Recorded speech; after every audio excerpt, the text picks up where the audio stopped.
Stories at this hour. President Bola Tinubu has approved the immediate rollout of the National Construction and Household Support Program to cover all geopolitical zones in the nation in a bid to increase agricultural productivity, strengthen the economy, as well as provide urgent financial relief for Nigerians.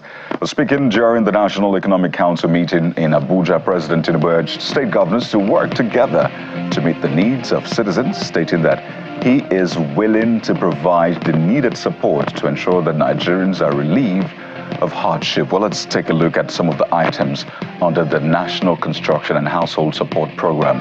They include road infrastructure projects such as the Sokoto-Badagry Highway and the Trans-Saharan Highway. Also, one-off allocation of 10 billion naira to state and federal capital territory for the procurement of buses. Also on that list is the delivery of 50,000 naira uplift grant each to 100,000 families per state for 3 months, a provision of labor unions and the provisions for labor unions and civil society organizations, deployment of 155 billion naira for the purchase and sale of assorted foodstuff to be distributed across the nation. Well, the Minister of Finance provides details, some more. Take a listen. As of now, there's basically $500,000 in that account, $500,000 US. The stabilization account has 28.7 billion naira, and the Natural Resources Development Fund has 53.9 billion naira. That process has been strengthened, and it now needs speeding and scaling up given the situation in the country as far as inflation and elevated prices. And the governors agreed that they would accept the verified register, which they themselves have verified down to the ward level, that could be used. Let's head over to the National Assembly, where the chambers have passed a bill for an act to amend the 2023 Budget and Supplementary Appropriation Act to further extend implementation of the capital components to December the 31st. Now, both chambers, that's the Senate and the House of Representatives, passed the two executive bills after first and second reading and a closed-door session to review the president's request. Meanwhile, the Senate President, Godswill Akpabio, has dismissed claims that the lawmakers are set to approve the purchase of the same, or that's jets rather, presidential jets at the moment, but adds that the Senate will consider a request for new presidential jets if there's a necessity for it. He said this during plenary in the nation's capital amid claims in some quarters that the Senate is set to approve the purchase of a new jet for President Bola Tinubu. Also, the Senate summoned a Guardian correspondent to its Committee on Information Ethics and National Orientation to explain why disciplinary action should not be taken against him over the online publication and the purchase of presidential jets. We're extending the lifespan of the supplementary budget. Well, the President of Senate speaking about the supplementary budget yesterday. Well, let's talk about River State politics now. Political supporters of the Minister of the Federal Capital Territory, Mr. Yaya Bello, have criticized Governor Siminalayi Fubara of River State for blaming Mr. Wike for the explosion that occurred in Port Harcourt on Tuesday. The politicians who spoke under the banner of Rivers Leaders Forum expressed dismay over the repeated accusation against the minister. The group's leader, Senator Laka Wogu, said it was implausible for the explosion to be linked to those who participated in the solidarity walk for Wike, as the site of the explosion was not part of their route. To the courts now. The immediate past governor of Kogi State, Yaya Bello, is asking the Chief Judge of the Federal High Court, Justice John Soho, to transfer his trial for alleged money laundering to Lokoja, the Kogi State capital. Mr. Bello said that he prefers to be arraigned in Lokoja, being the place the alleged offense was committed. At the resumed hearing, Mr. Bello, represented by his counsel, Adiola Adedipe, informed Justice Emeka Nwite that a letter requesting for the transfer of the trial had already been delivered to the Chief Judge for his administrative decision. And to security, the Armed Forces of Nigeria is again reaffirming its resolve to clear and destroy terrorists and dismantle their military capabilities in order for citizens to be safe.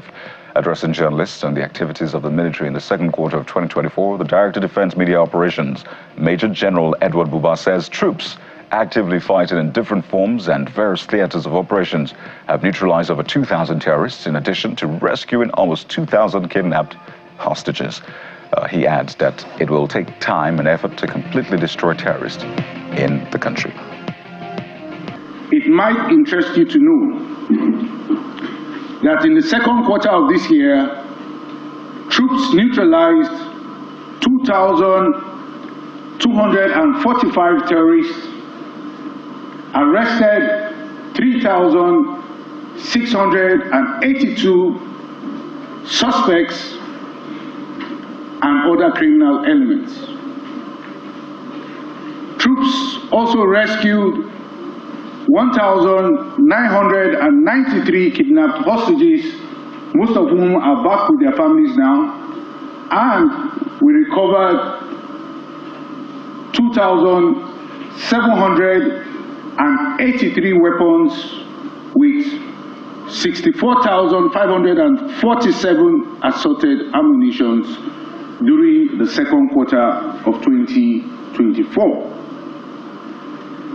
Significantly, we denied the oil theft of an estimated sum of over 10 billion naira in the second quarter of 2024. Now to the aviation sector, where the Minister of Aviation and Aerospace Development, Mr. Festus Keyamo, has revealed that some private aircraft in Nigeria are being used for money laundering, drug trafficking and other illegal activities. He disclosed this in Abuja while inaugurating a ministerial task force to monitor illegal private chartered operations in the country without specifying the airlines involved. He emphasized that these activities have cost the sector billions of dollars and raised significant security concerns. It has come to our attention through a series of disturbing reports that the practice of illegal charter operations is thriving within the aviation industry, thereby undermining the efforts of the regulator, the Nigerian Civil Aviation Authority, and other regulatory bodies. These illicit activities have not only resulted in significant financial losses to the federal government, but have also raised security and safety concerns as the operations of private aircraft owners have remained largely unchecked and unregulated. This has also resulted in the use of these private aircraft for other illegal activities. Last week, the National Security Advisor wrote to us, alerting us of the spike in money laundering, drug trafficking, and other illegal activities through the use of private aircraft in the country. It appears that private non-commercial flight operators, PNCF owners, have become increasingly emboldened, continuing their illegal operations with the assistance of air operator certificate holders who collect tolls and list these illegal charters under their AOCs. And let's talk business now. There's been a lot of brainstorming on the creation of jobs in the country and the MSMEs, talking about the threats that small businesses face from high interest rates and limited access to single-digit loans, which is crucial for economic growth. At the 2024 World MSME Day in Abuja, hosted by the African Union and the federal government, there was a lot of focus on providing sustainable single-digit loans for MSMEs, and experts discussed the role of government, banks, and the private sector in facilitating these loans and addressing issues affecting MSMEs in Africa. What we have to do is to assemble a group of technocrats, people that can match standards anywhere in the world, to come and try or attempt to offer solutions to what these issues are.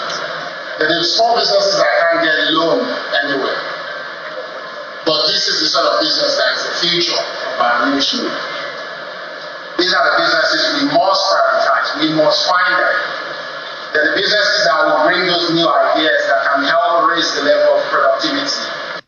The Central Bank of Nigeria has raised 284.26 billion naira from yield-hungry investors in its latest Treasury bills auction carried out on Wednesday. The auction, which featured 3 tenors, that's the 91-day, 182-day, and 364-day bills, recorded a 417% increase in the amount offered when compared to the 44.23 billion naira offered in the previous auction held 2 weeks ago, and indicating robust demand from investors. According to the result released by the Debt Management Office, the auction attracted significant investor interest. Outside the country now, U.S. President Joe Biden and Donald Trump faced off in the first presidential debate of the 2024 election, a showdown which was marked by personal attacks and a stumbling performance from 81-year-old Biden, who struggled with a hoarse voice and occasional verbal blanks. Now, both have faced concerns about their age and fitness in the run-up to the November 5th election, but they have weighed more heavily on U.S. President Joe Biden.